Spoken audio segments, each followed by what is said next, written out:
Welcome everybody. We're going to do the listing presentation. Thanks so much for joining us. I'm sorry for the technical difficulties. We're always looking to improve, and we just found another way to improve. Yeah. So Lori, it looks like you're on both, or no? Is it better? Well, it looks like you're on two screens. Maybe one on your computer, one on your phone. Let me try. Okay, I just muted your other screen, so we're good. But let's go ahead and get started, guys. I'm excited that you're here, and we're gonna talk today about listing presentations and also how to, maybe adjust to the virtual world a little bit more with what the reality is in the next couple of weeks.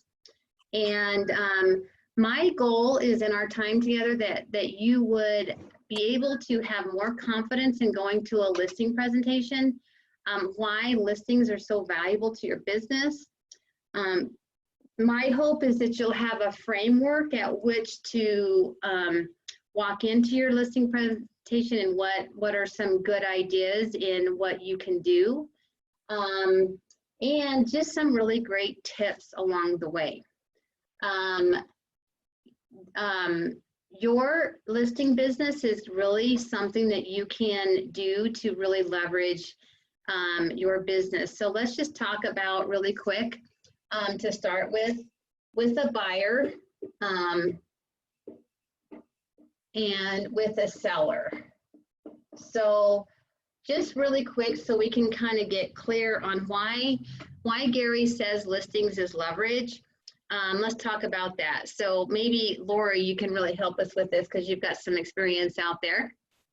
And but tell me really quick, and Patty, it's so good to see you are on. I'd love it if you wanted to unmute and ask any questions. And you guys are also free to on the chat to actually comment as well. But if you're working with a buyer, let me ask you this. How many hours do you think it takes to get a buyer from start, I want to buy, to the closing table? How many hours would you just say, would you guess it takes? I got a buyer, it's going to work with me, and I'm going to start the clock. And how many hours is that going to take to get them to the closing table? I would say at least at least 20, because you will probably go on more than one day's worth of showings. So even if you do 3 Saturdays and spend, 4 hours, that's, 4 or 5 hours, there's roughly 15 hours right there, plus meeting with them and then going through all the contracts. So I'd say at least 20. Okay. Yeah, I would say so. My record is that one buyer that I had showed him 75 houses before he'd written on a few of them, but between the time we started to the time he had been under contract and we closed, it was 75 houses. Now that's an extreme. I've shown houses to buyers, maybe they wrote on the first or second house that we saw. So for every buyer you get, let me ask you this, every buyer that I get, so let's say I have 10 buyers, how many closings do you think I'll go to? 10 buyers, how many are going to close? 2 at least. Yeah, 2, 3. If I meet with 10 buyers, many of those are not that serious. Many of those won't even get qualified. So let's talk. So it's 20 hours and I get a 10 to 2 or 10 to 3 closing. So sellers, let's say I go to the appointment and they sign with me from that time to closing. How many hours?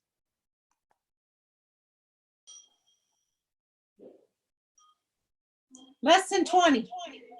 Yeah, I would say the average is about 10 hours in working with a seller.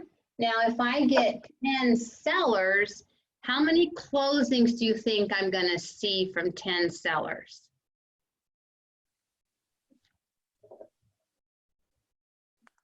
Total. One? Well, I would say you're probably going to see about 20 closings. 20. 20?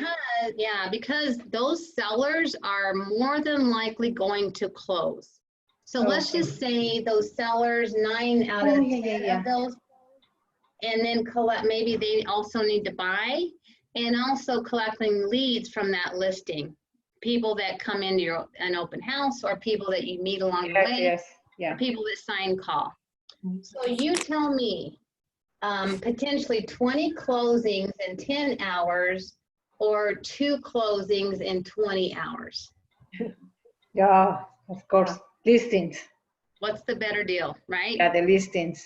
Yeah, for sure. Now let me ask you this. Let's say I am an incredible rock star. I am an awesome agent, and I close 100 buyers. That would be amazing. Or I'm an incredible listing agent and I close 100 sellers. In the buyer category, how many people know about me? I've got the buyer, right? There's 100. And I've got the co-op agent. So I go under contract with on a listing, and so that co-op agent now knows me, right? And let's say on the other side, I sell 100 listings. How many people know about me? I would say the seller, right, knows me, and the co-op agent knows me. How many others know me? Everyone that drove by and saw your sign. People that drove by and saw my sign, neighbors that live in that area. Yes, so from a seller in the real estate world too, you get a lot more market share. People start to know about you. Neighbors have heard about you, have seen your sign, they've seen you around. So my point is, sellers are an awesome leverage point, both in time and in money and in market share, okay? So when we talk about seller presentations and why they're so critical, they are harder to get. A seller listing agreement is a lot more competitive. There's a lot more agents pining for those listings. And so it's a lot easier to get a buyer to sign with you than it is to get a seller to sign with you. And I would say most new agents out there are probably a lot more buyer heavy than seller heavy. And that's totally fine. It's totally fine. Early in my business, I probably closed I definitely closed more buyers than I did sellers, and it's totally fine. But as you mature in your business and as you go after listings, you're starting to create more of a predictable business. And when you start to win listings when in a competitive environment, you know that you're winning in the game, okay? So this is why this conversation is so critical. So based on that, is there anything else other than how to do a listing appointment, how to prepare, and also how to win in this and be, you know, kind of know how you want the appointment to go and what your end goal is? Is there anything else that I can cover that will make sure that this is a useful time for you?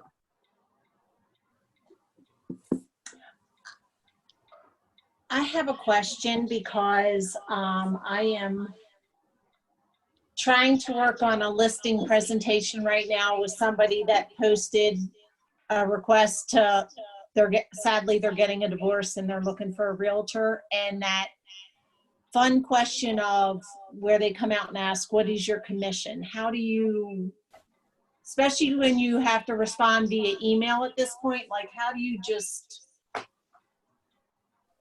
handle that? Okay, so let's deal with the commission conversation and the timing of that. Okay, awesome. What else can we talk about that would make this time valuable for you?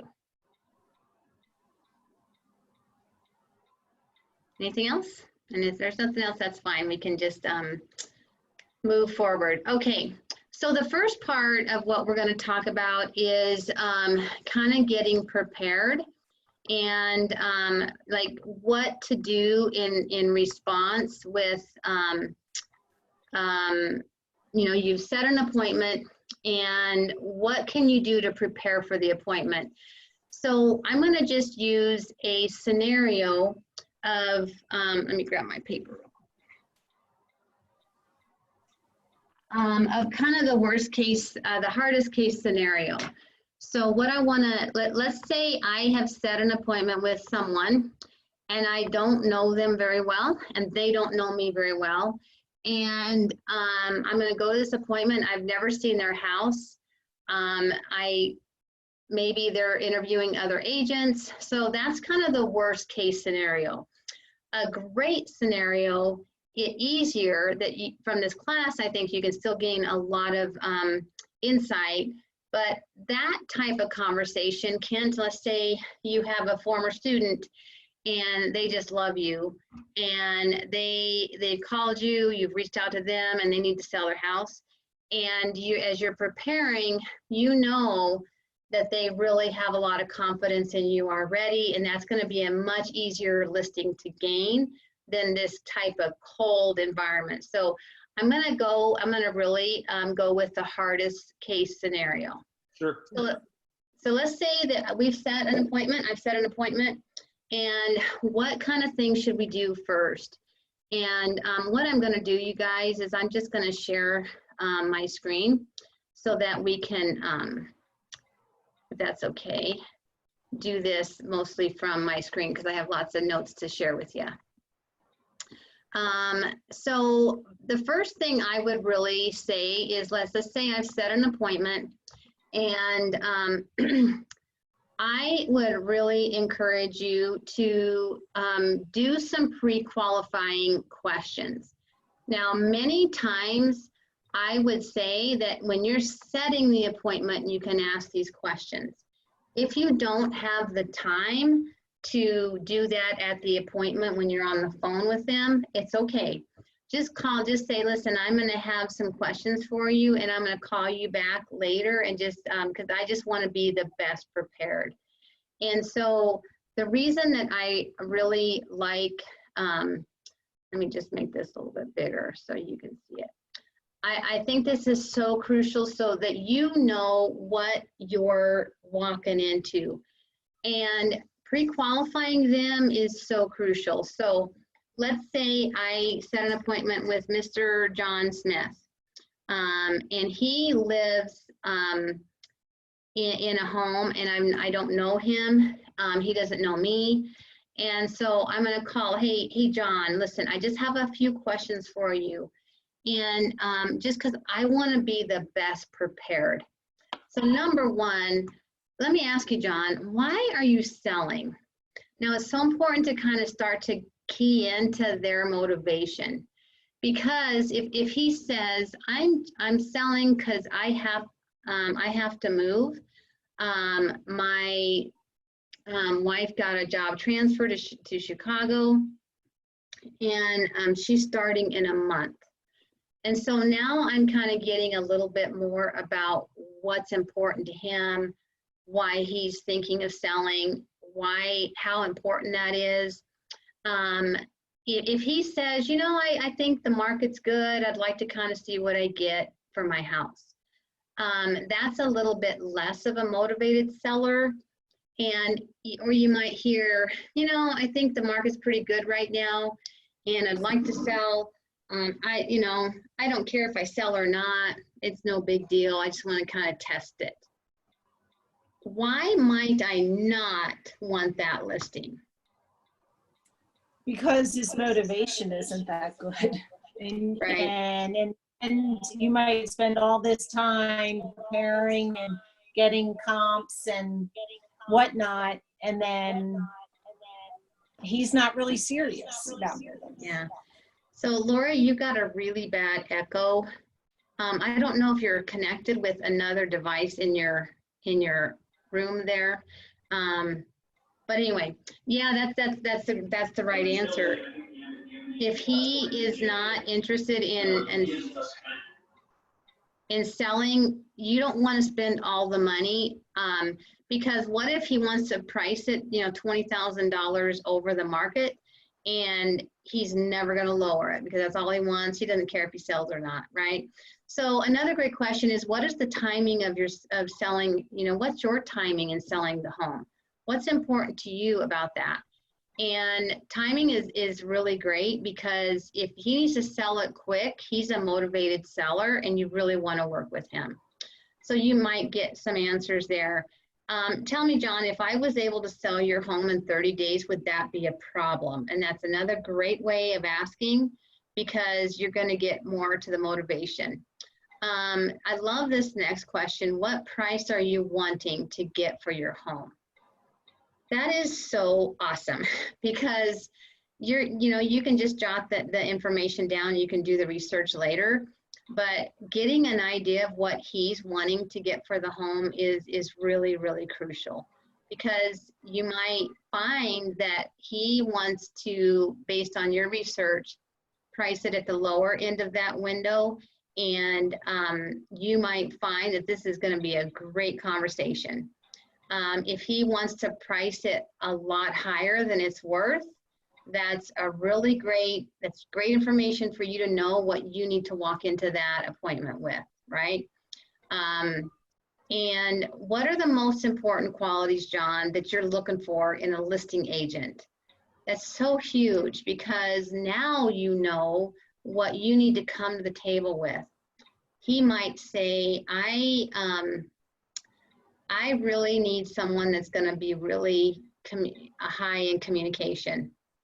So now I know what's important to him. I need someone who's going to be really honest with me. I need someone who is really great at marketing homes. I need some who, so you can start to get the idea of what you need to come to the table with, okay? That's a great question. And I love this next question. Are you interviewing other agents? That's really big. If he is, that's awesome. John, I'm so glad that you're doing your due diligence. My question is, who are you interviewing? Because I know all the best ones out there. That is an awesome script there, because you can kind of do some research on the side once you know the names, and now you know what you're competing with. So those questions are all really, really effective in getting to as much information as you can. So let's say for John, he's thinking about, he definitely needs to sell. He's moving to Chicago. Selling in 30 days would be perfect. I might hear from him that he wants to price it at $450. I'm just going to jot that down. And then I'm going to go to work in preparing. So what I'm going to do is kind of jump into the pricing kind of conversation. Now I'm going to skim across this a little bit, because you guys, pricing a home is probably an hour training. So I'm just going to skim across it. And what I'm going to do is I have set up a kind of a query of some homes. And in this case, whoops, that's not it. Here it is. So the home that I'm thinking of is at 3024 West Tanforan. In this case, this house is a 2-bedroom, 2-bath up, and it's got some more finished space below. And it's got another 2 bedrooms and 1 bath below. It's total of 2210 square feet. And that's all I know, okay? And so one of the things that I want to do, and I'm so not a fan of Zillow, and I'll say that publicly.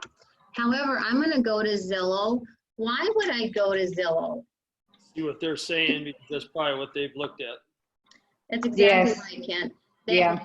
you know, maybe when I asked Mr. John Smith what he's thinking about selling it for, what he'd like to get for the house, maybe he said to me, and this has happened a lot, you know what, I'd like to know what you would list this house for. I'm not going to tell you what I'm thinking.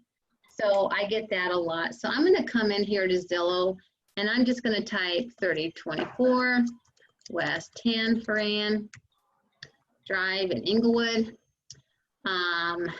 So now I see that this is what he is seeing.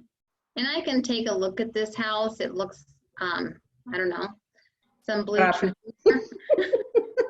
And maybe indicative of the inside. I actually know the people who live in here, and I've been in their house years ago. They're the nicest people. They're both deaf. But they're thinking, yeah, they're thinking 395. I'm gonna just jot that down. As we know, Zestimates are definitely not anything to trust, but the consumer is probably looking at that and sees the idea, okay? So I'm gonna go on there and do that. When I'm thinking of pricing the home, I did some comparisons on this property, and what I did, and I hope this is still a live link. I prepared this earlier. They live about right around, let's see, there's Bellevue. They live right around here. And so what I did is I drew a box in this area. I know this area pretty well. They're all basically brick ranch homes built in about the 50s. There's not much happening in real estate right now, but I was able to collect some actives and some under contracts. There's nothing showing up that's closed right there. Like it's just not that much real estate is happening. Hey, So, Jackie. yeah, go ahead. I'm sorry, question, because I was pulling up Zillow. How did you get to, you went to search and then you just pulled up the map and then you just drew a box? Or you mean on Zillow? Are you still on Zillow? Well, so now, no, I was on Zillow, and then I went to the MLS. Okay, and then in the MLS, how did you get that rectangle? Sure. Let me go here. So I went to search residential. I went to active, coming soon, pending. What I did initially to just narrow this down is 3024 West Tanforan. I let it come up and populate, and I just clicked on that. And then it gave me one match. I right here, I can see one match. Oh, yes. And then I went to map here, and it kind of zeroes in this community. I'm gonna make this a little bit smaller so I can draw more area.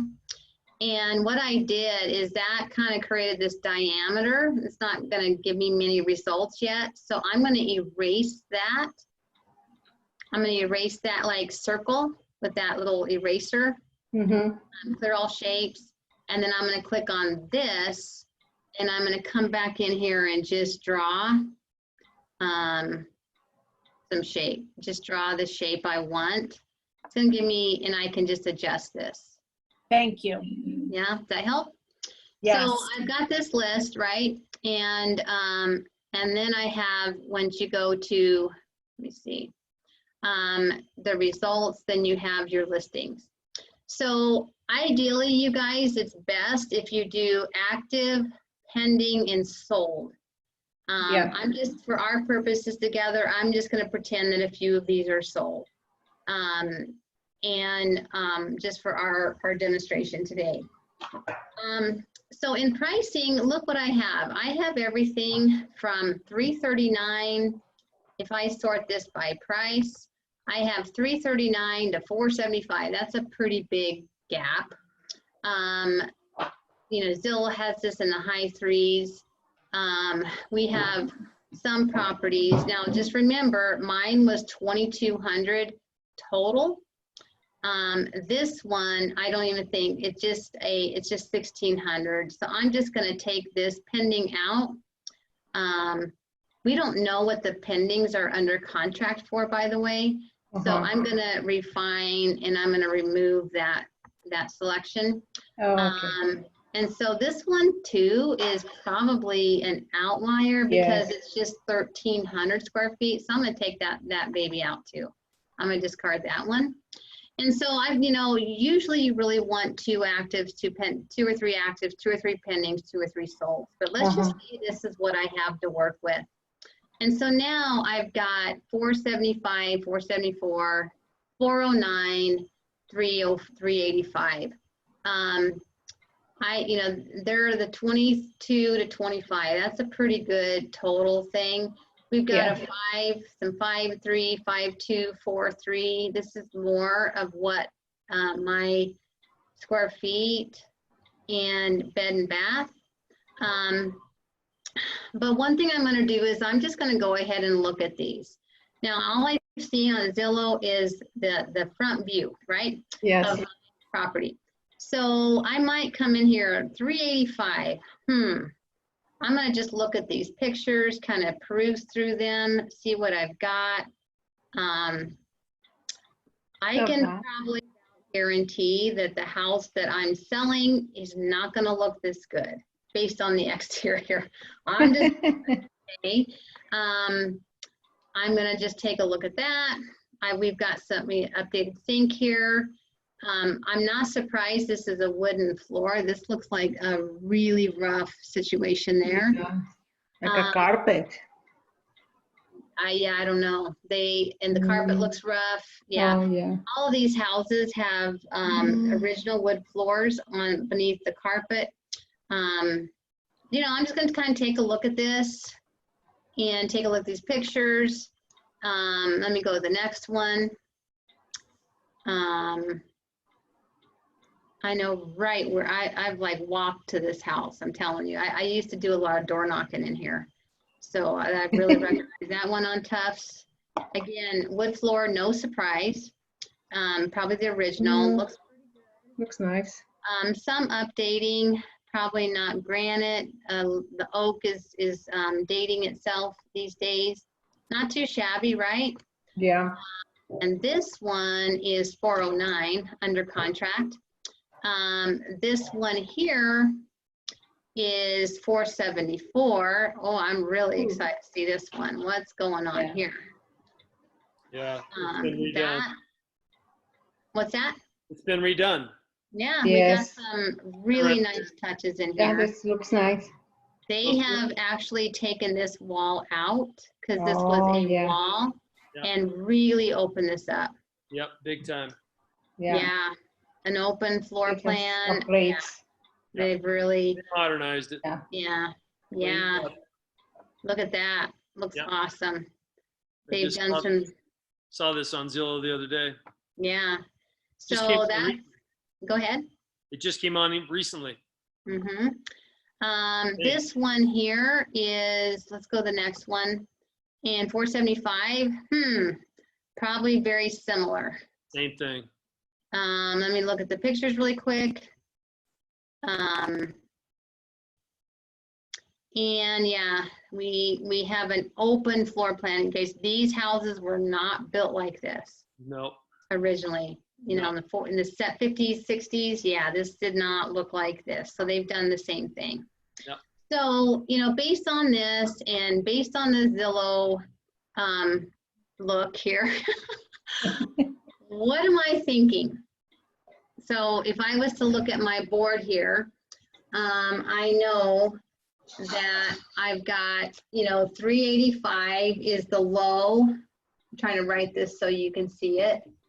And 475 is the high.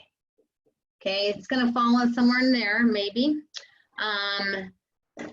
My question is, if he's thinking 395 and that one for that one for 385 is here. Whoops. Let me see. This is probably a little bit more my competition as far as this guy. However, 20 minutes. I just don't think his is gonna look this good. I really No. don't. So anyway, that's what I've got to go with. You know, if I come in there and if I asked him, hey, John, what do you think you're gonna get for your house? And he says 420, I know I've got a little bit of a battle. Yep. Because Yes. overpricing your listing, you guys, right now is the kiss of death. Yep. Yes. You're gonna spend a lot of money, a lot of brain power. I'm gonna really probably push him for 375, 380. So on this one is pending. It listed on 312 and sold on 317. They got an offer, okay? Wow. So I know they sold this fairly quickly, but if ours doesn't compare to this, I definitely, you know, I need to be careful there, okay? So in your pricing, you guys, it's so important that you kind of get a feel for the window and know what you're walking into as far as what his perspective is and what you think you should probably list this at, and know you've got to go to bat on that pricing conversation. But I mean, honestly, in this case, Zillow has done us a little bit of a disservice. Oh, yes. Yeah. Because if that's what he's seeing, then he's probably thinking 400. Yeah. Okay. Okay. I love this. So, anyway, in our pricing kind of idea, that's one thing you'll want to start to think about. Now, a pre-listing packet is an excellent idea because once I've set the appointment and I've pre-qualified this guy and I really think I want to go after this listing, I want to send him something. I want to, you know, mail him something, pop over and leave it at his door. And we call this a pre-listing packet. And what I want to show you, and I'm just going to kind of give you a preview of it. I usually have it in a little binder. I can show you, I can send you guys some copies of one that you can put together and just plug and play, put your name on here. It's already formatted. You can print this, and kind of what this looks like is this, where basically you can put your branding here, you can put your name really big, and it's basically more about you and more specifically about them and what you can do to help them. And so there's already some pre-printed information that you can, you know, you can modify and change. It's already there, but you can personalize it to you. Great information about listing their property, the value, the location, the condition, the competition, the timing. Again, most of this is just already pre-written, and you can just plug and play as well, or you can get rid of things, you can edit it, it's an editable document.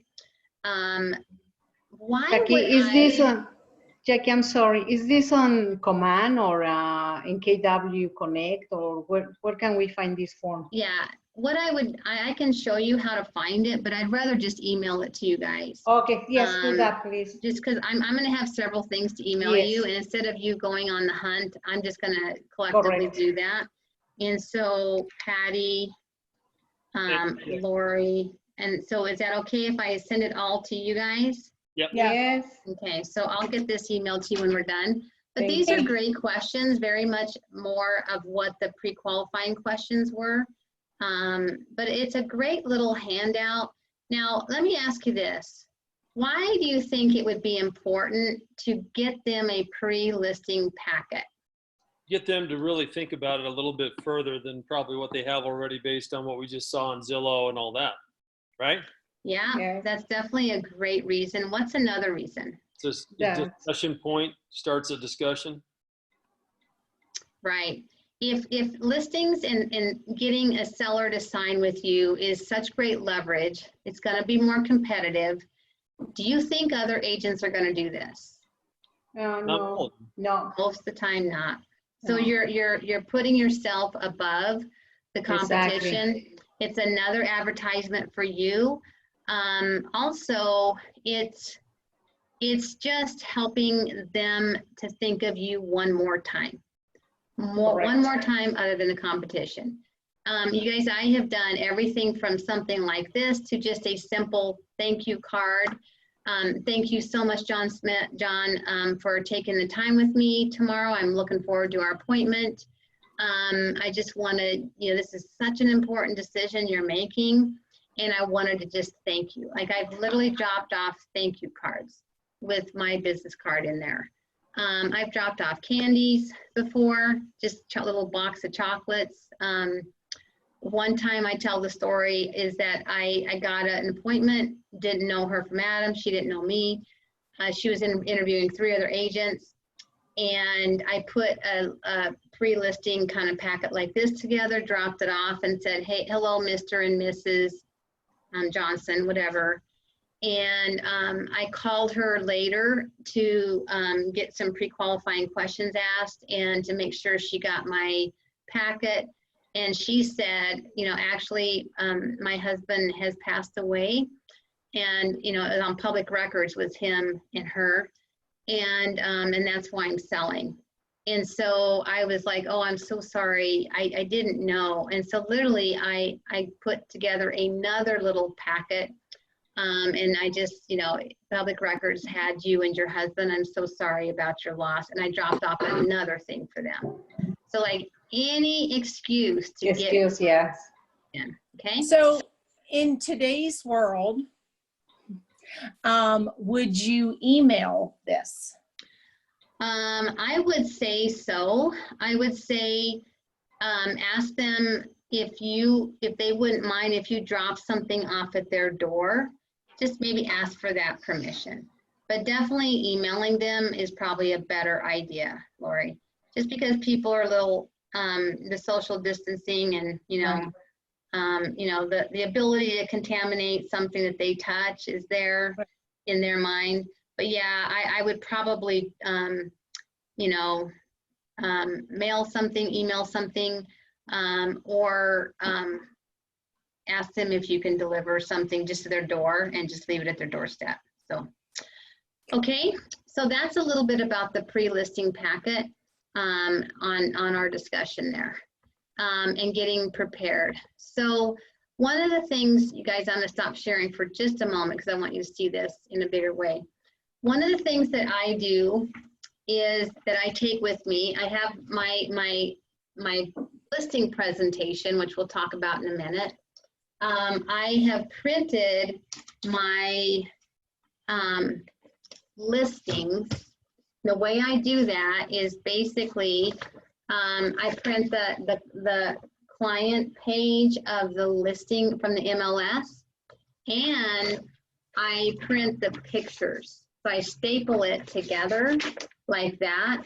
So I have the pictures, and typically, now this is if I am able to go to their house, okay? So that's a different conversation as it is now, but I wanna prepare these like this, and I wanna, typically when I'm going to someone's house in not this world, I would take my listing presentation, my comparables, and I would take my contract ready for them to be signed. So if I'm going to their house, that's what I'm going to be delivering. Obviously, yeah, in our world today, we're not going to probably be meeting with them. We're going to be doing this virtually. So in that case, what I would have virtually is the same thing, but in virtual format, okay? So in this case, I would have, let me come back here. Oops, let me share my screen so you can see what I'm doing.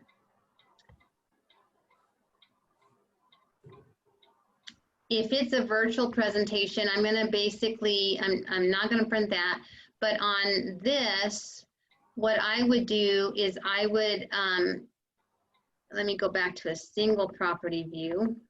If I have my listings, I'm gonna click all of these, and I'm going to, the way they have redone the MLS, you guys, I'm not a fan at all. And the reason is because I can't print one document with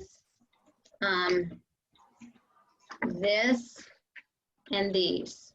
Okay, I can't print just one document with this, but what I will do is I'm going to print. I mean, one thing that I can do is I'm going to print the broker page, and of these, if I hit print, it goes to a PDF version, and you'll see here in a second. I'm not going to print it, but it goes into this and basically all of those in a row. The other thing that I can do is print the pictures, and this is a little bit different because they revised it. I'm going to go to my photos, and there they are, okay? And I'm just going to print all of those. However, if you're doing this digitally, it's probably fine to just have this like this and literally start to go, when we get to that point, property by property and through the pictures. You can do this digitally on your computer. So we'll get there in a minute. So I'm going to have this ready. I'm going to have my presentation ready. And again, you guys, I'll send this to you and you can just plug and play, put your name there and just run with it, okay? And so I'd have my listings, my presentation, and then I would have my contract all ready to sign. Okay, so if I'm prepared digitally, that's what I'm going to prepare with.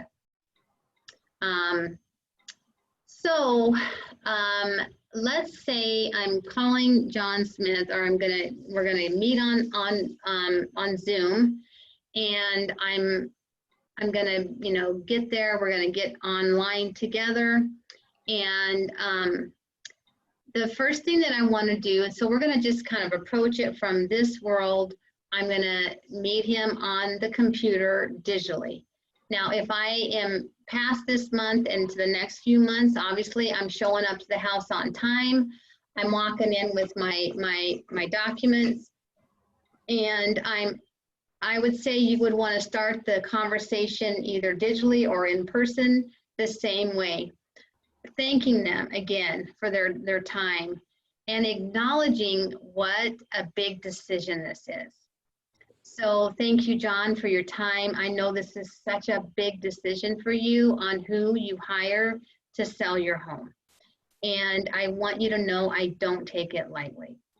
That statement, you guys, is a great entryway into your presentation. Again, thank you so much for taking the time with me. I know this is such a big decision, and I really appreciate that you're giving me the opportunity to sell your home. You want to give them, right there, you guys, is some embedded commands and a pause. And so how I said it is, I'm so thankful that you invited me into this conversation to pause, sell your home, and downshift that. So not sell your home, like a question mark, but sell your home. Okay, I'm telling you. I'm doing it. It's a psychological thing that you put in there, those embedded commands, and make sure it's a downswing, not an upswing, where it's a question, okay? So I'm here, and so John, we're doing this digitally. The first thing I would love to do, and John, I have my paper and my pencil or my pen, and what I'd love for us to do is if you can walk me around your home. And this is what, if you were doing this in person, you would just do this in person and walk through their home. Yes. But I want to make sure he knows I'm taking notes, because you can act like Superman and act like you're listening and remembering everything he's saying, but likely you're going to forget something. And also, when you're taking notes, what are you communicating to the seller? That you're listening, and then you're really professional, taking into consideration everything. Yeah.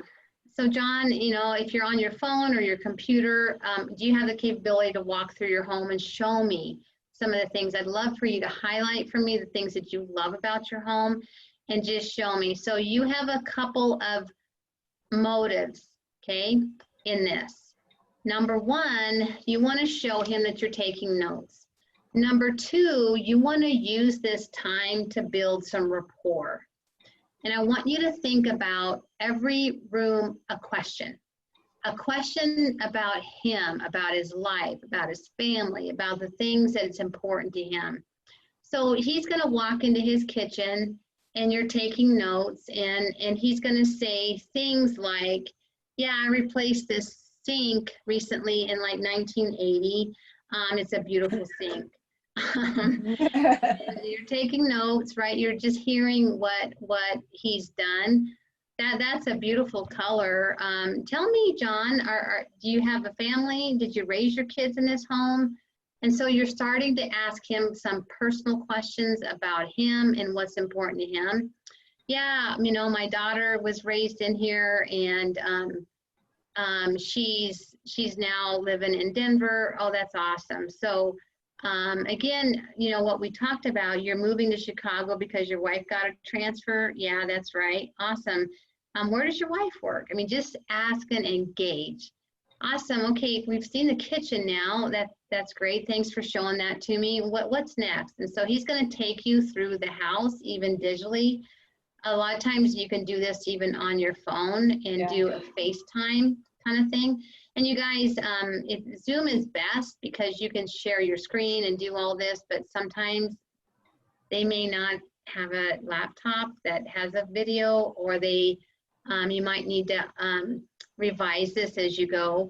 But anyway, you're walking through the house and asking questions. And one of the things that you need to keep in mind is you're looking to find what's important to him, because that's what you want to build the rapport over. And you want to find something that you have in common authentically, and not just pretend. So say he loves fishing and you just abhor fishing. You really want to be authentic about building that rapport and not pretend you love fishing. And find something authentic that you guys can have a connection in. As well as taking notes. You know, you're going to hear, yeah, we drain this hot water heater every single year. That's awesome. We replace the filters in the furnace every month. You know, making notes in that and asking questions. You know, by the way, how old is your roof? And you're taking notes and walking through in that way. Another thing you guys want to kind of keep a keen listening ear to is more of kind of what's important to them about selling. And so in selling a house, some sellers have different things that are important to them. And let me turn on my light because it went out. What are some of the things that are important to sellers, like in selling?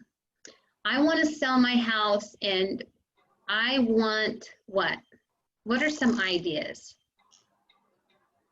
The most money. Definitely the most money, right? The most money that they can get out of it. And sometimes that's the only thing they really care about, and that's fine. What's something else that a seller might really care about? Someone might appreciate their particular changes they've made or upgrades or the style. Yeah, exactly. Just the condition is important, that they get some love about that because they really cared for that. What else might be important in selling? Timing. Timing. Oh, yes, time. Yeah, timing. Like, I have got to sell this in 30 days and it's just got to happen. One thing that goes with this a little bit, Kent, in the condition is I've done so much this house. I raised my kids here, and they might really, really care who buys it. Yes. Yeah. Yeah. That's what I was Right. trying to get at. Yeah. Yeah. Yeah, like who is going to buy it? Who are they going to care about the condition of this home, and are they going to care about what I did? And Yes. and so when you're doing the walkthrough, you want to start to find those things. Where are they at? And what's important to them? Because I want to make sure I tune into that when I'm doing my presentation with them. Okay. So as you're asking questions, you might want to, you want to start to listen, and you might even ask him, you know, what's the most important thing about selling this house? What is the thing that's going to be the most important to you with your buyer? And you might start to hear those things, because that's what you want to home into. And some people, like, I don't care who buys it. I really don't care. Just, I need this. And some people might, you know, have a couple of these on theirs, on their radar. But it's really, really important. And I tell this story a lot. And I know, Lori, you have heard it, maybe Patty, but Kent, you'll appreciate this. I went to a listing presentation. He was a for sale by owner. He was a businessman. And he had had the house for about, I don't know, a couple of years, and had done some things to it. Now he was going to sell it. So what might I have thought walking into that important appointment that was the most important to him of these options? Bottom line. Yeah, probably the money, right? He's a business. Yes. Yeah.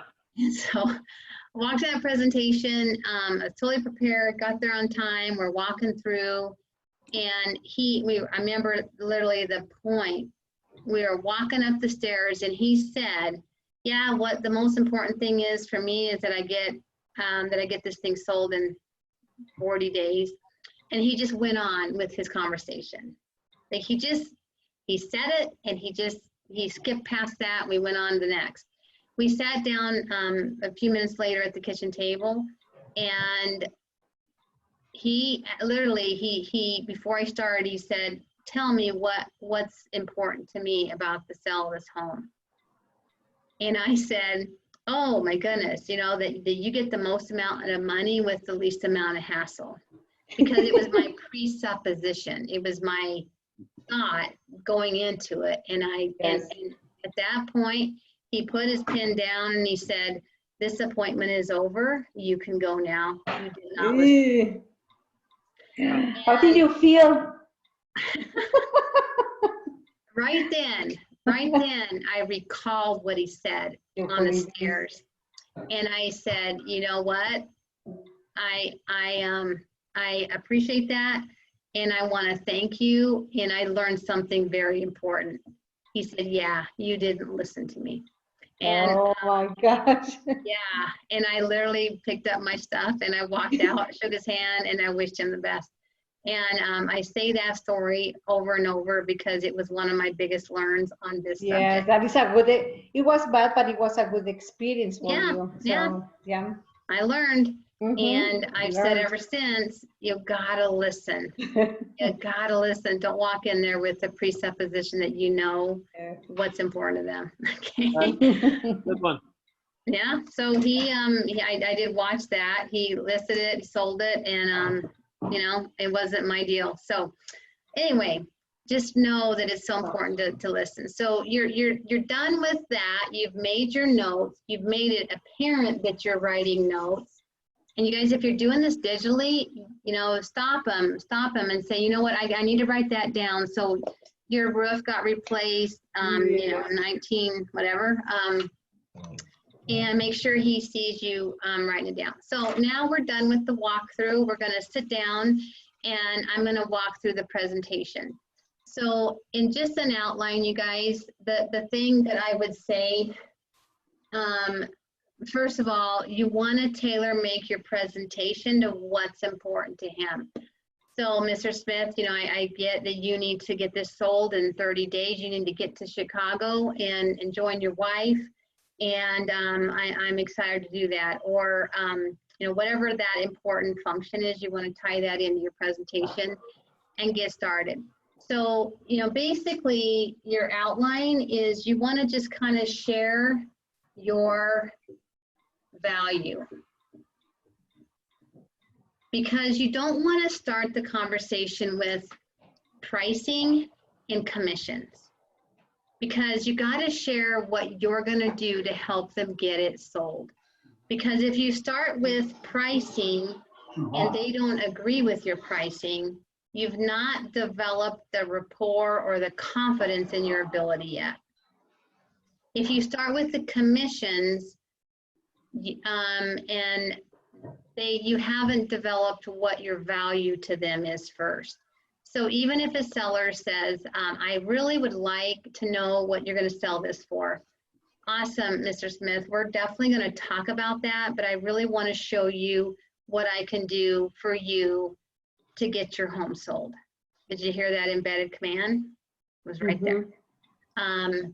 And you know, I really want to know what you charge for what you do. Awesome, Mr. Smith. We're going to definitely talk about that, but I really want to show you first what I do to get your home sold. So you want to share your value, and then in that is mostly going to be your marketing. Okay, what are you going to do to get their home sold? And then you can talk about, you know, the comparisons and the pricing conversation, and then you can talk about the commissions. So that's the way you want to move into this appointment. One of the things that I say, you know, to get started, there's a couple of great scripts here. To get started, Mr. Smith, you know, there are three common things that the common agent does. Now, I want you guys to know that this is what they probably think you do. And that's the 3 Ps. Most agents put the sign in the yard, put it up on the MLS, and pray someone else will sell their house for them. Okay, that's a really good way to start. Now, I do the 4th and 5th P. I really proactively look for your buyer. Okay, we may be another agent that brings your buyer, but listen, I am going to be on the hunt to find your buyer myself as well. I'm also going to very much proactively market your house. Now, this is what the average agent does not do. They don't do this P and this P. They typically put it on the MLS, put the sign in the yard, and really pray hard that someone else will come and sell it for them. So I love to kind of start it that way, because what might be that seller's perception at that point?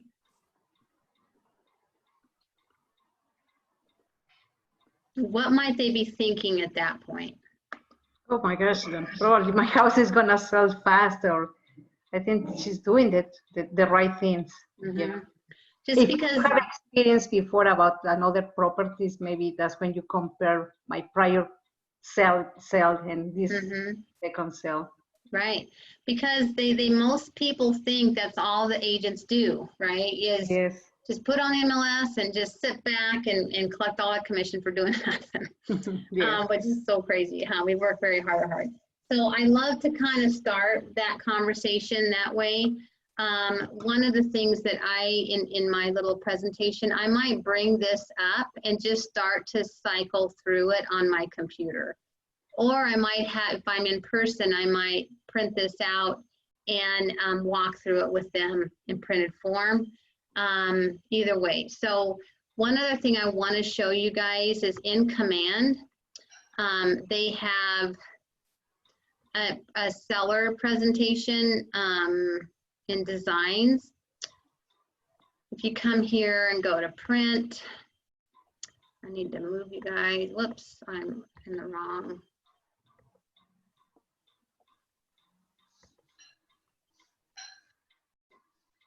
If I go into Designs and go to Print, and I need to, I got to move you guys' pictures here. I'm going to add and go to Print here and Next. In Designs, they have a whole, they have a couple of kind of presentations that you can utilize and pick from and print or create a PDF. If you go under the listings category, there they are right there. and you can come in here and tailor make this to you. Put your name in there, and you can select, these are really long documents, but you can select 4 or 5 of these pages, but it's excellent graphics. It's an excellent type of presentation you can create as well. So that's available to you. But in my case, I'm just gonna go with this. And again, I can send this to you guys and you can plug and play it as well. So, you know, what 3 things determine the sale of your home? Number 1 is the price. And if it's priced right, it will sell. And Mr. Smith, you need to get to Chicago. And it's so important that A, I get you the most money for your house, but B, I'm here, this is a great verbiage, I'm here to sell your house. I'm not just here to list it. Now, you may be talking to other agents that might promise that they can sell it for more. My caution for you is that if you overprice it, you're not going to get to Chicago in time. And I'm not here to just list it. I'm here to sell it. So pricing is something that's really important. We're going to talk about that later. Condition is another thing that determines that your home will sell. Condition is important, and that is up to you, Mr. Smith. I can sell your house with any condition. We can talk more about that, but that is completely your call. Now, the marketing is where I make the difference in the sale of your home. And so that's what largely we're going to talk about together. And in some of that marketing, there's some pre-listing marketing that I do. And this means the things that I can do for you before it goes live on the market. And the first thing we're going to talk about is photography and some websites and maybe an open house, which we'd have to do virtually at this point. So in the photography, one thing that I say here is that it's so crucial that I hire the top photographer out there, because Mr. Smith, your house is going to be seen first online. And if I don't create the wow factor for your property, I've done you a disservice. And so I'm going to really invest in professional photography. And the other thing that we're going to be talking about is some websites that your property is going to be previewed on. And we're going to talk about maybe a virtual open house at this point. So in photography, this is why it's just so crucial, is I want to make sure that your house is definitely highlighted. Now, this is one picture of a dining room that's really dark. And if I don't invest in the photography that, first of all, helps to lighten up that room, because I'm not here to sell your dining room table, okay? I'm here to sell your house. And so this is a really good example of some good photography and images that are not going to sell your house. And so I might talk through this more. A really good company that I like a lot is Virtuance. They do a great job, and companies like that. And every room is well lighted like this, even though that there are some dark rooms. And I did pull up, this is a really good example, you guys, of photography that's just awful, just awful. First of all, how can I tell that it was taken by a cell phone? Yeah. That's a depth issue. Yeah, I got this happening and I got this happening. So they just tilted their cell phone like this on that first one, and they did this on the rest of them. Mm-hmm. Also, you know, if this guy is part of my comparables, you better believe I'm going to show the seller this, and that I'm going to say, I'm sorry for this seller because the seller was given a disservice. Their house was not highlighted like it deserved to be.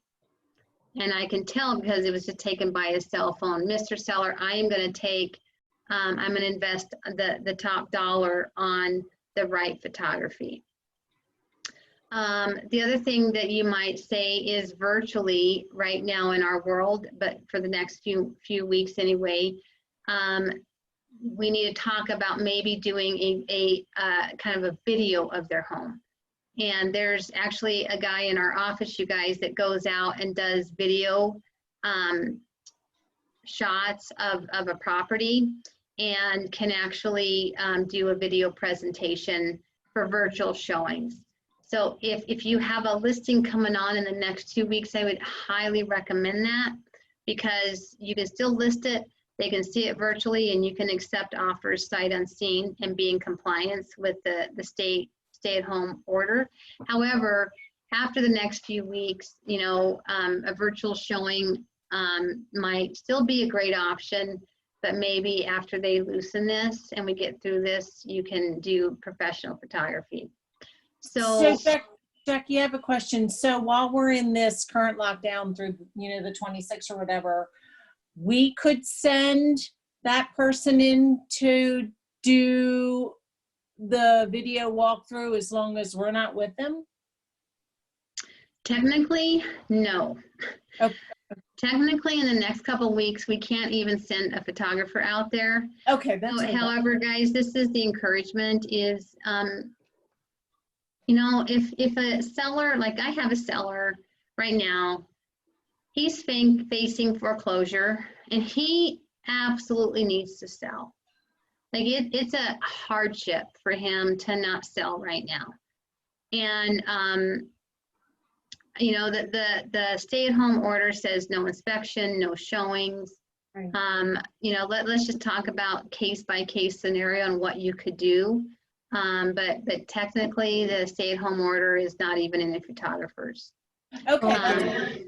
Let me tell you, didn't- Matt just was on Facebook when I was with you in your class, and he was saying that he talked to someone, Damien, is that right? Yeah. Uh-huh. He says that we can do showings, we can do inspections, but we have to be very careful how are we doing that. You know, just the distance, not bringing our clients into the, if they want to talk to the inspector, they can do it after they come out of the house. I just watched the video thing like Okay. 15 Yeah, minutes ago.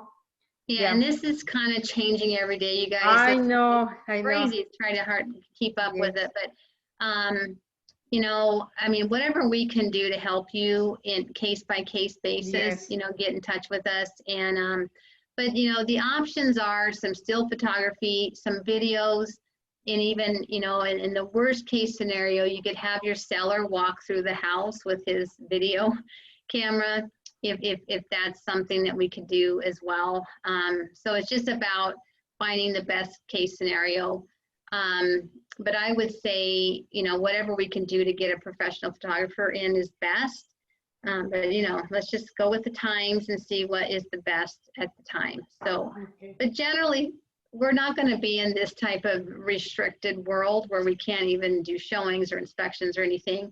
But you want to make sure your seller knows that you are willing to put top dollar into photography.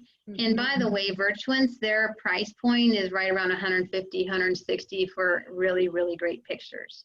Like I showed in my, these were Virtuance pictures. This was a different company, but that's the same idea. Is online, people are going to see this house first, and I need to create the wow factor. And it's really all about the photos.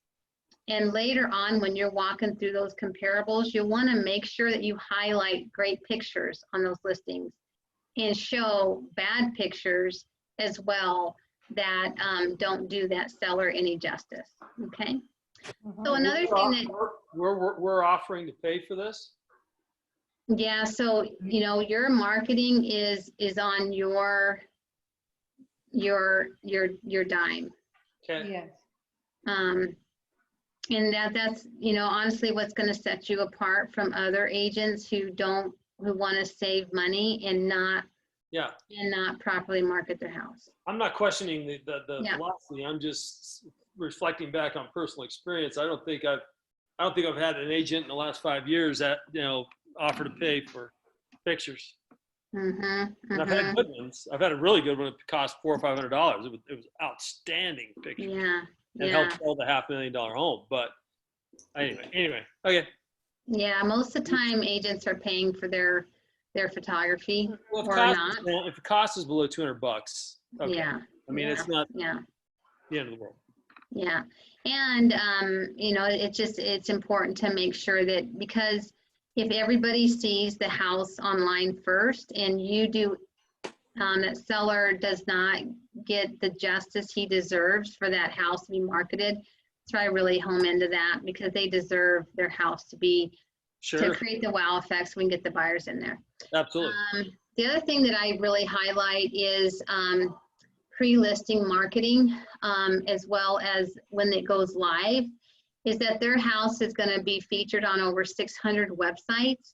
Most of these are basically syndicated, which every MLS listing does, about 300 websites. But with Keller Williams, we can boast on 600 because we're the largest real estate company in the world, and we have more relationships with bigger companies that can get us syndicated onto additional websites. So I really highlight that anywhere where a listing can be seen, we're going to make sure that we show it there. Now, one exception is this Craigslist. You can do a Craigslist ad, but it has to be manual. It's not going to automatically syndicate, but you can get your listing on over 600 websites, and I definitely highlight that. Typically, an open house or a launch party, most agents just sit back and wait for people to come, kind of like this picture. In my case, I am going to door knock, I'm going to circle dial and reach out to the whole neighborhood and see if there's something that I can find out from them if they know someone who wants to move into the community. And that's a great opportunity to have conversation with other neighbors. Right now, probably the better idea is circle dialing a community, and there's several companies that you can do that through. Mojo is a subscription you can pay for. Cole Realty is another one that you can circle dial that we have a contract with, and you can just log on to that system as well for free and circle dial a community. And so you're calling the neighbors and you're like, hey, I'm going to sell a house down the street this weekend, and I'm just wondering, do you happen to know anybody who's thinking about moving into this community? And I'm proactively looking for your buyer. I'm not just going to sit back and wait for them to come in, but I'm going to be out there looking for your buyer with maybe an open house. At this point, we're going to have to do it digitally, and I love that option. So in my digital marketing, I'm going to be advertising your listing, and I'm going to also do some Facebook, what I call demographic targeting. Now, in advertising your listing, I do this through Facebook, through our system, and I might do a screenshot where I'm sending out an advertisement. You guys, we can do this through command, and it's unbelievable. And I am looking for people who are maybe looking at Zillow, maybe looking at Realtor.com, maybe thinking about home insurance, maybe people who are looking and at investments, rentals, and that kind of thing. And I'm targeting those people around your home who are looking in like this area. So I'm going to do some demographic targeting through Facebook and basically through command. Another thing that I'm going to be doing is marketing to other agents. There are coming soon network groups. You guys, there's a coming soon North Denver, East Denver, West Denver, and southern part of Denver that you can request to be a friend in. And this is where there are hundreds of agents that are are probably thousands of agents that are part of these groups. So if you have a listing coming soon in West Denver, you can advertise it here to all those agents that it's coming soon and kind of heighten the awareness of it. And so I mentioned that to the sellers as well.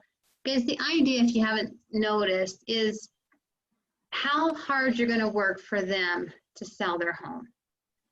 It's so much more than the average agent does. And you're really kind of blowing away the competition by what you're going to do to work so hard for them. Another thing is reverse prospecting. So on the MLS, you can come in here to, I don't have any, my only listing is withdrawn now. So let me see.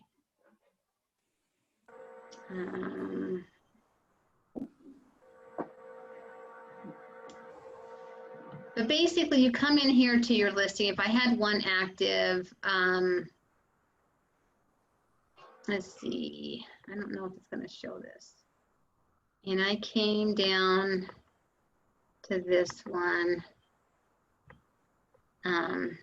Usually if it's active, you'll see this right here, reverse prospecting. Oh, okay. And you can create a list of all the buyers that created a search for the house that your listing matches. So I have if I'm a buyer and I create a search in the MLS, and I say to my buyer, let me do this. So I have all these buyers that have searches in the MLS. Let me talk about this one. Maybe it's this guy. And she's searching and she's on this price point up to $450. She really is thinking a condo, multifamily, or townhouse, and these specifics. Every day, my buyer gets an email of any listings that match that.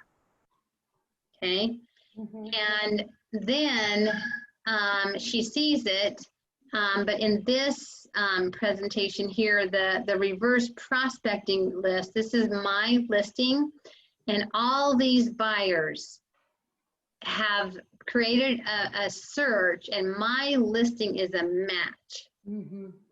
Okay, so if I was to expand this a little bit, to explain it a little bit more.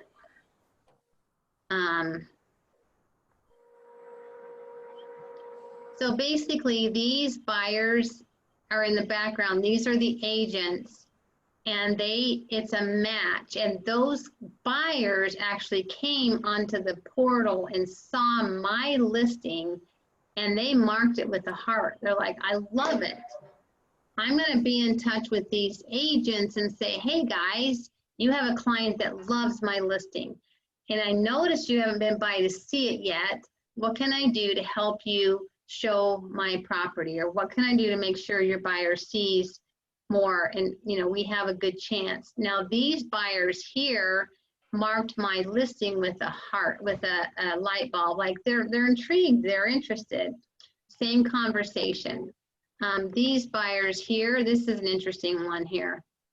So this Billy Joe, this is a long ago listing, but Billy Joe is the agent. She has a client that didn't mark it with a heart or a light bulb, but look, my listing is only one of 4.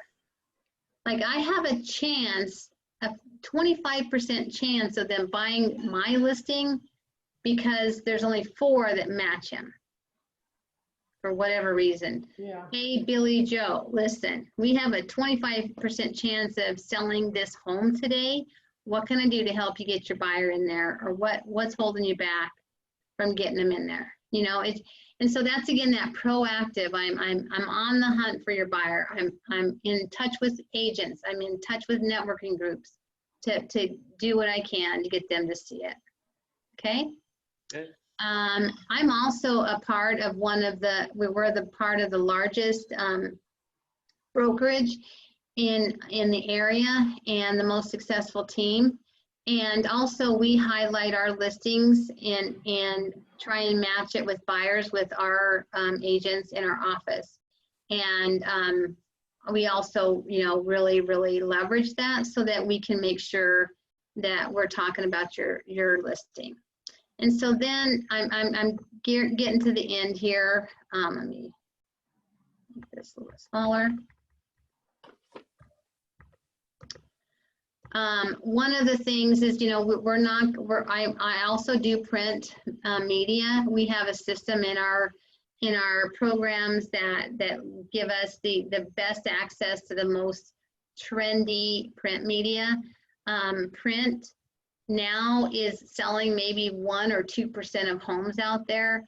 However, we're not going to leave any stone unturned, and I'm going to definitely get some printed material in your home to get it sold. So basically at that point, we would work to start talking about what the next step is. I'll need to sign this contract. We'll get the picture scheduled and we'll get this thing listed and sold, you know, when you're ready. So then we're gonna start talking, let's see, are we out of time? I mean, I'm willing to keep going. We started a few minutes late. If that's okay. I have a little bit of time. Okay, so what I want to do is walk into the conversation of pricing, because that's going to be pretty important. So what I would do, you guys, is I would just come in, and this was the biggest tip that I got back in the day. Let's see.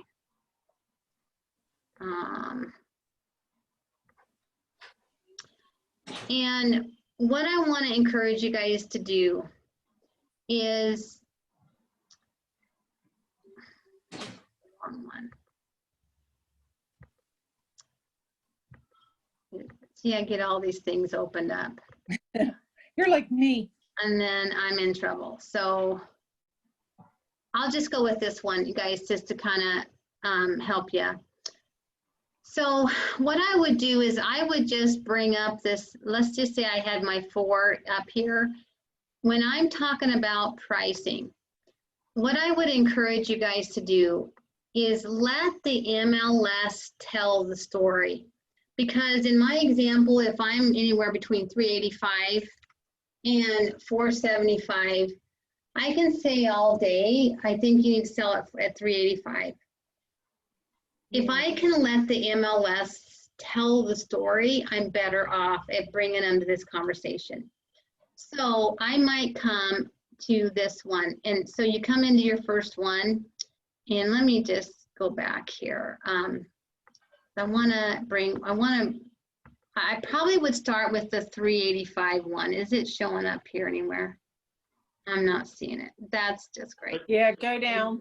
Right in the middle. Oh, there it is. Right there. So I might start here, because this might be where I really want him to sit with. And you guys, this was just the best advice I ever heard on listing presentations and talking about pricing. So Mr. Smith, we're going to talk about pricing now. Now I want to show you something. Now this, let's just see what the market has done. And the idea is I want to see what the market has done in response to what the buyers are paying for homes. Never would I want to ask my seller, what do you think your house is worth? Right. That's an entirely different answer than what do you think buyers are going to be willing to pay for your house? Yeah, yeah. That's a much better question. So I'm here with my first listing here, and I'm going to highlight. So I'm going to literally, if I'm doing this in person, I'm circling this. But for our purposes today, I'll just highlight. So now this property listed on 312, okay? They listed it for 385, and guess what? It sold in 5 days. They got this thing under contract in 5 days. Now it's a little bit bigger than yours. Yours is 2,200. This one is 2,500. And so you're highlighting some of the key points. It is a 5-bedroom. Now yours is a 4. Now, what is this telling my seller? The reality of where the prices are going, what people are willing to pay. And the And- timing. And that it was priced right because it went under contract quickly. Right. Yes. Now, let's just take a look at the picture. So I'm just highlighting the price. We don't know what it sold for because it's under it's under contract right now. The size, just a few highlights. And then here are the pictures. So let's take a look at this. And I just want to ask you, how does this compare to your house? How does this compare to your living room? Great. Most sellers are very optimistic about the qualities in their house, probably overly optimistic. Mhm. Tell me, what is this? How does this compare with your kitchen? And we've got some laminate here. We do have some, this tore off here. They probably put paint there or tape, I don't know. But how does this compare to yours? And you're just helping him to see the highlights of his house. And the other thing is, how does this bathroom, so you're going to highlight kind of the kitchen and the bathroom, because that's usually, now this has gotten some updates in the sense that it looks like this is a newer sink. And you can go in, like, I don't know what that is right there as far as this floor. Ooh. That just looks awful. Yeah. And so you just talk through these pictures with them and help him to see maybe how his house is better or worse than theirs, etc. So then you just go to the next one, okay? Just go to the next one and you can just hit next here and you're coming, we're gonna just kind of go through. This is getting, let me go to, let's go to this one. 474 now. So this one is 474, like almost 100,000 more. And let's see what happened.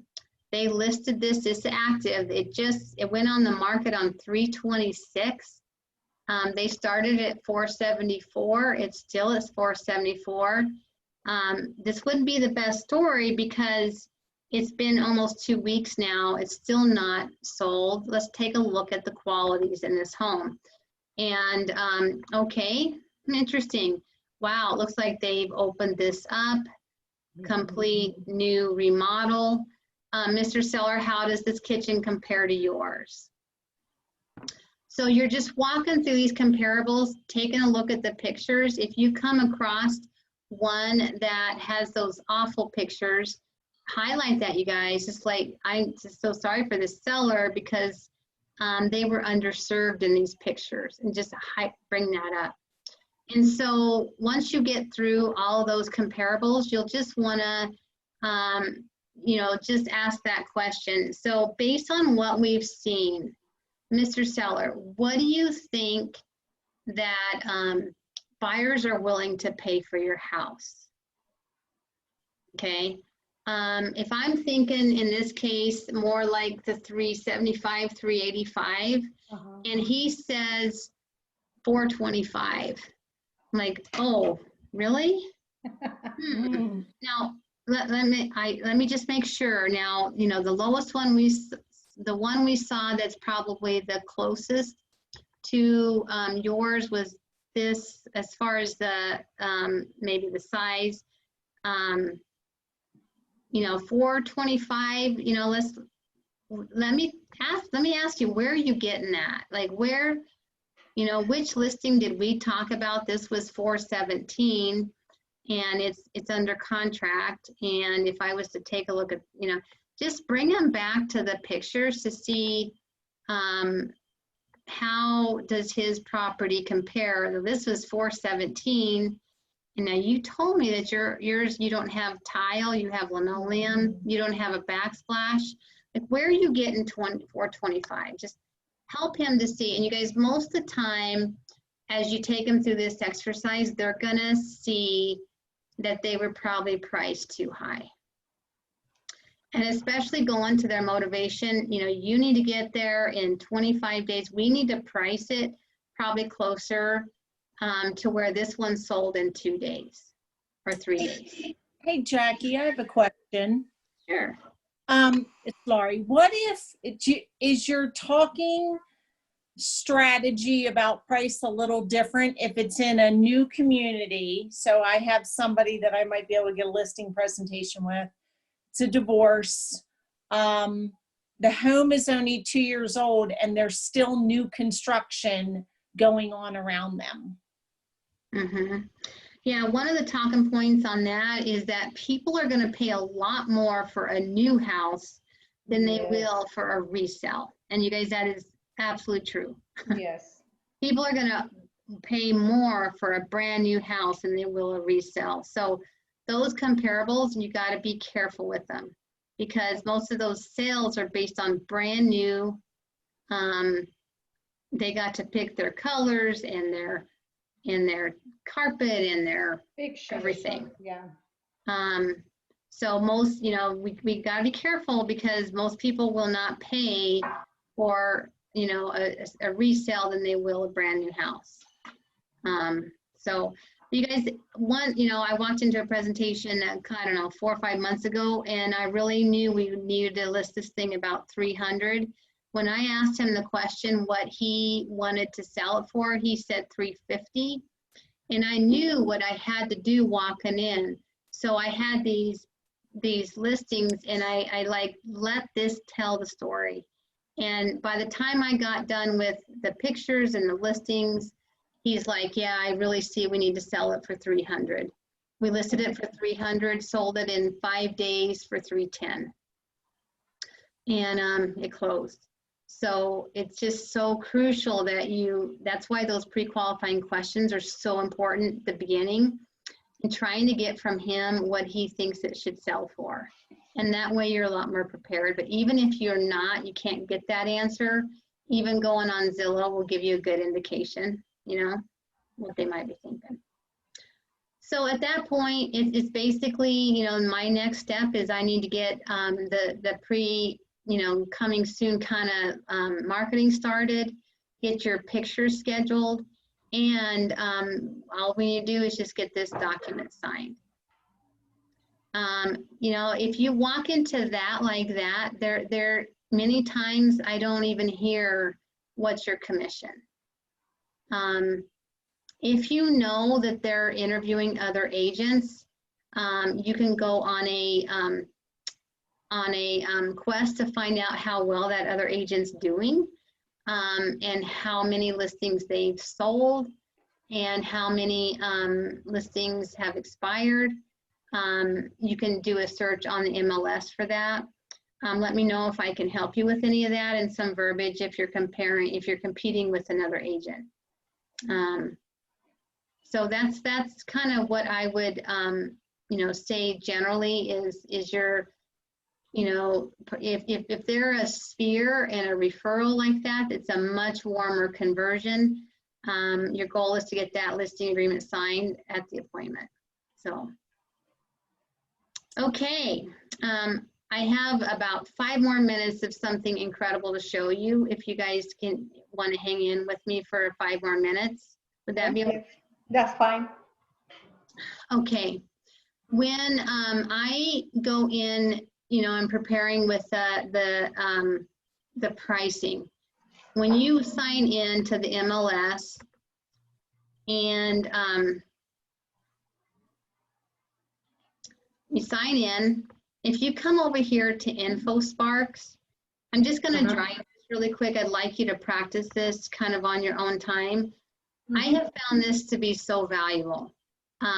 Yes. So in here are just great graphs, great information for you. And one thing that you can do is you can kind of see what the market's doing kind of in the whole MLS, which is the Denver metro area. Another thing that you can do is you can come in here and literally draw an area of a specific community.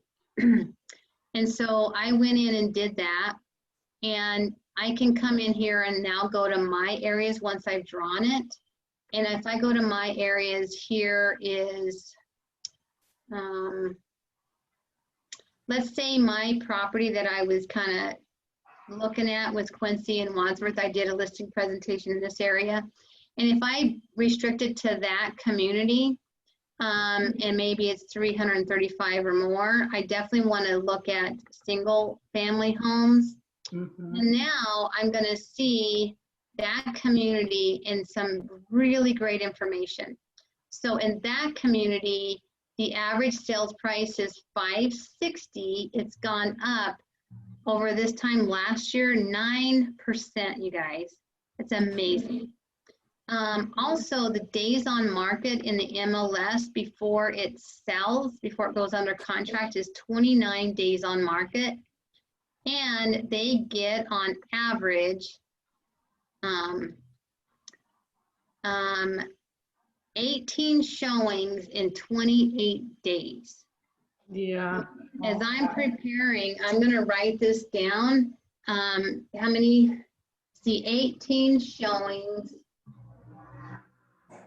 an average of 28 days. Now that's if it's priced right. That's my average that I'm going to be shooting for. Walking into that seller presentation with that information is going to definitely show you as a market expert in their community. Even if you've never sold a house or never sold a house in their community, you're showing up as an incredible market expert. And I'd encourage you to get to know this. In Kelly, you can do the same thing in our Kelly app, and go into our Kelly app. And when you're, usually when I drive up to a community, I'll just go into my Kelly app and hit snap, and it'll show me very much the same thing. Or you can come on to the MLS and pull it up as well.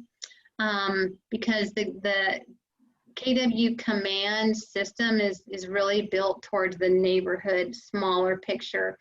And that's because people care about what's happening in their community. But I love this, and I've used this every time, and it just helps you to be more of that expert in their community, even if you've never sold a house there before or not. So let me know if I can help you guys with any of this as far as info sparks and how to draw a community in there. I want to respect your time, and we've kind of gone over, but I did want to show you this little tidbit. Thank you. And you guys, I've had people take this class that's been in the business for 10, 15 years that didn't know about this, and this was worth it all for them just to be able to see that you can do this, okay? Cool. Thank you. I tried it today, actually. I remembered from you mentioning it in a previous class. And yeah, I think you have to originally search by city, right? And then you can kind of go in and do the circle or the pentagon or whatever to highlight or zoom in on a specific area. Yeah, if you come into this drop down arrow and go to draw area, kind of takes you to another little bit of a sub website. Yeah. And let's say the area that I like, and you just map it to that. In fact, let me just go to this area. Map. There's Bellevue, there's 25, it's right here. So I'm gonna click on this. I'm gonna draw this area from here down to here, which is essentially Centennial Acres. And I'm gonna click on here and save, and it's gonna name it, and I'm gonna call it Centennial Acres. And I'm gonna hit save, and then it's gonna say you did it. Great, I'm gonna close it. And then I'm gonna come back up here and go back to Info Sparks. Now when I come in here, I'm gonna go into my little entire MLS, drop down, go to my areas. And then it's gonna be, please say it's there. It's not, but it usually is. Yeah, Oh, yeah, it would I be, think so. me a minute to get there. Yeah, so anyway, you just draw this area, and then you can cycle and get this information, from that community. And this listing presentation I did on Quincy and Wadsworth was actually a condominium kind of complex, so I just did that. It was right in that range. I came in here to how many showings, average, and so forth and so on. And you just knock the socks off of them when you're doing this, because yeah, this they sell an average of 17 days with 14 showings. We've got to have at least one, probably an average showing a day, and we should have this sold if we price it right in 17 days. Okay. Anyway, what's one aha that you took from the class before we close it up? Well, now that you show the info sparks, that's the way that I got my my buyers. I made them, I show all these things, and they were like really excited for the information that I presented, and that's the way that I was hired. That's awesome, Yeah. Patty. Awesome. Yeah. Yeah. Lori. And the wife asked for a lot of things. She always asks numbers. How is the market this week? How is the interest? How? Every week she asks me all those questions. So I have to be prepared. Right. Yeah, I love it. So Lori, what's something you're taking out of the class today? Well, a couple things. One was that thing about, I think you said Cole Realty to use the circle dial neighborhood. I didn't know about that. And then also just kind of focusing on making sure you show them what your value is to them, what you're going to do for them, how you go above and beyond the average agent. Awesome. Love it. Kent. By the way, you guys, if you don't know Kent, he just joined our office. And he is Welcome. Welcome. He is a former teacher and done that forever, and got an incredible database, and I think he's going to kill it. So yeah, thank you. Gosh, just appreciate the whole overview of that seller's presentation. Yeah, just a lot of things. Circle dialing, I didn't know about that. Letting the MLS tell the story. I mean, I kind of had an idea of that from previous experience, but that'd be huge. And thanks for showing a little bit about RA Colorado, because I obviously don't know anything about that yet. So it's good to see what that could be useful for. yeah, definitely. Bonnie, welcome. I didn't see you joined until later. The other thing that, and I'm going to add you to this too. The other thing that I'm going to send you guys is in bold. They gave us some objection handlers on what to do at listing presentations when they say, I'd list with you, but I have other agents to interview. Or we're thinking about listing with XYZ company since we've never heard of you, or since, you know, the other agents said that they'd sell it for less commission. Some objection handlers to say on that. We want to think it over. And another agent said that they would get me more money. So what can you say in those cases? I'll send that over to you as well. Okay, thank you. Great. All right, guys. Well, that concludes it. Thanks for hanging with me a little bit longer than promised, and I appreciate you. And I hope you had learned something and got Bye, all. Thank you. Thank you, Jackie. Have a good night. Bye-bye. Appreciate it. Thanks. Yes. And welcome.